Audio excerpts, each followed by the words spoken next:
Hello दोस्तों, आपका आपके YouTube चैनल मार्केट पाठशाला में स्वागत है। आज हम हैमर कैंडलस्टिक पैटर्न के बारे में बात करने वाले हैं।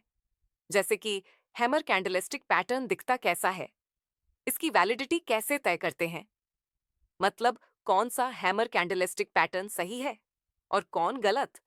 हैमर के आधार पर हमें ट्रेड कैसे लेना होता है, स्टॉप लॉस कहाँ और कैसे लगाते हैं आदि। तो चलो दोस्तों शुरू करते हैं। हैमर कैंडलस्टिक पैटर्न एक सिंगल कैंडलस्टिक पैटर्न है जिसमें एक छोटी सी बॉडी और कम से कम उसके बॉडी का डबल जी। हाँ, कम से कम उसके बॉडी का डबल लोअर विक होना ही चाहिए और अपर विक ना हो तो ज्यादा अच्छा है। अगर है तो सिर्फ नाम मात्र होना चाहिए।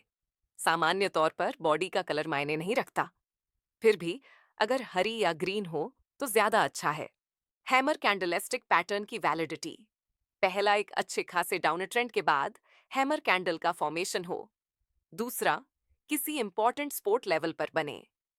तीसरा, लोअर विक का साइज बॉडी के साइज से 2 गुना हो।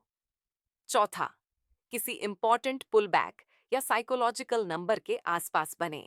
एंट्री और एग्जिट के नियम: वैलिडिटी की सारी शर्तें पूरी होने के बाद ही हम हैमर कैंडलस्टिक पैटर्न के आधार पर एंट्री या एग्जिट लेंगे। एंट्री और एग्जिट नियम: एक एग्जाम्पल के तौर पर हैमर कैंडल बनने के बाद ही उसके हाई के ऊपर ट्रेड में एंट्री ले लेते हैं। यहां पर हम किसी अगले कंफर्मेशन कैंडल का वेट नहीं करते हैं। यह थोड़ा जोखिम भरा होता है। यहां पर हमारा स्टॉप लॉस हैमर कैंडल के लो के नीचे होता है ताकि एक बफर बना रहे। एंट्री और एग्जिट नियम दो: एग्जाम्पल के तौर पर हैमर कैंडल बनने के बाद ही उसके हाई के ऊपर ट्रेड में एंट्री नहीं लेते हैं। यहां पर हम किसी अगले कंफर्मेशन कैंडल का वेट करते हैं। अगर अगले कैंडल की क्लोजिंग हैमर कैंडल के हाई के ऊपर होती है तो हम अगले कैंडल के क्लोजिंग पर एंट्री लेते हैं। यह थोड़ा सेफ ट्रेड होता है। यहां पर भी हमारा स्टॉप लॉस हैमर कैंडल के लो के नीचे होता है ताकि एक बफर बना रहे। प्रो टिप: कभी भी कोई भी ट्रेड सिर्फ कैंडल्स के बेसिस पर नहीं लेना होता है। इसके अलावा दूसरे पैरामीटर्स जैसे कि इंडिकेटर्स, प्राइस एक्शन, आरएसआई आदि का भी इस्तेमाल करें।